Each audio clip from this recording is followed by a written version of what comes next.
About 2 months ago, I wrote a list of things that I wanted to do with my life. Being that 2 months ago was December and after that is January, that became my list of New Year's resolutions. Now, obviously, it's February, so I haven't exactly jumped right on that, but once upon a time, I heard that something like 92% of New Year's resolutions never even get completed. Now, I just want to point out that I'm a lot like the rest of the world, and that when someone tells me that I can't or won't do something, it just makes me mad. In this case, it made me mad enough to actually do something. And in that respect, a statistic is actually the reason that I'm sitting here getting my goal done. I guess they're good for something. But that got me thinking, why would making a vlog even be on my list? What made me want to sit in front of a camera on a semi-regular basis? And I thought about it, and then I had it. Or maybe not, but just bear with me. Our motivations are one of the most interesting phenomena of the human experience. What makes us tick has been broken down and simplified by psychologists for years.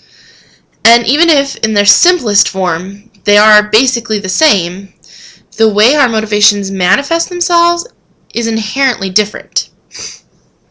Okay, so in all my years, I know that my motivations break down to two things. The first, people.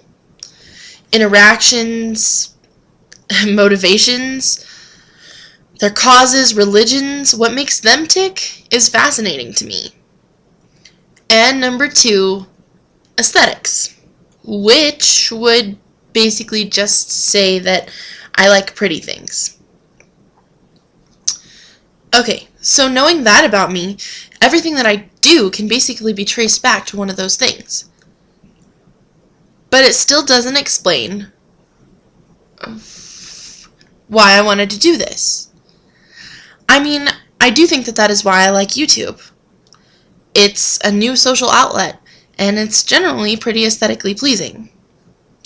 But why would I want to switch places? Why would I want to put my face on the internet? But to tell you that, I have to tell you a story.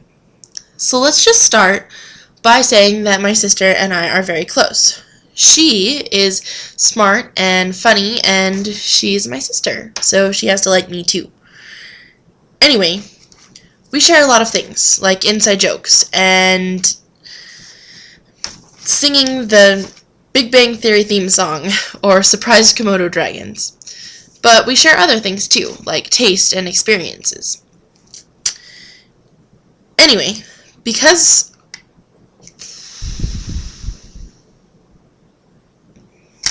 I really don't know how to edit, so all of that little embarrassment is probably going to be on YouTube right now. But the next part of my story was about the day that I completely accidentally, in an extremely funny sort of story, found the community channel, which was my first vlog. Anyway, knowing my sister like I do, and knowing her taste, I knew that she'd like it, so we watched it together. This is the beginning of the story, though. See, we had found YouTube, but we still needed to find our own tastes and our own ways to go.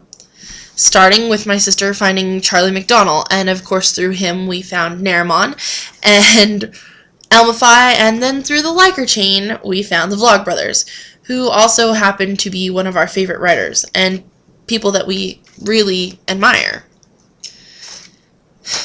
Okay, so that's the abridged version of how I wound up here, in front of you, in my dorm room with a webcam, and hopefully at the start of something.